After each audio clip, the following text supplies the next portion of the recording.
Surat RTO team તથા national highway ઓથોરિટીના સંકલનથી આજરોજ Bhatia checkpost ખાતે હેલ્થ ચેકઅપ તથા આઈ ચેકઅપ કેમ્પનું આયોજન માર્ગ સલામતી મંથનું સમાપન કરાયું હતું।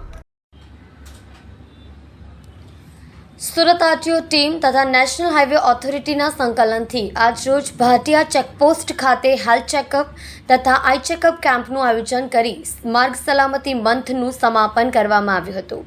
નેશનલ રોડ સેફ્ટી મંથના સમાપન અંતર્ગત સુરત આરટીઓ ટીમ તથા national highway authority Surat Bhatia checkpost ખાતે કેમ્પ રાખવામાં આવ્યો હતો, જેમાં હાઈવે ઓથોરિટી તથા દિવ્ય જ્યોતિ તેજસ આંખની હોસ્પિટલ, નેત્રંગની હોસ્પિટલ દ્વારા ડ્રાઈવરોને વિનામૂલ્યે 75 ચશ્મા વિતરણ પણ કરવામાં આવ્યા હતા। 96 ડ્રાઈવરોને શુગર અને બ્લડ પ્રેશર ચેક કરવામાં આવ્યું હતું। 96 ડ્રાઈવરોને આંખોનું ચેકઅપ તેમજ 16 ડ્રાઈવરોનું મોતિયા માટેનું રિફર કરાયા હતા। આ કાર્યક્રમમાં આરટીઓ કચેરી દ્વારા સેફ્ટી જેકેટ ડ્રાઈવરોને વિતરણ કરવામાં આવ્યા હતા। તેમજ કાર્યક્રમમાં આશરે 350 જેટલા ડ્રાઈવરો અને સ્થાનિક લોકો હાજર રહ્યા હતા।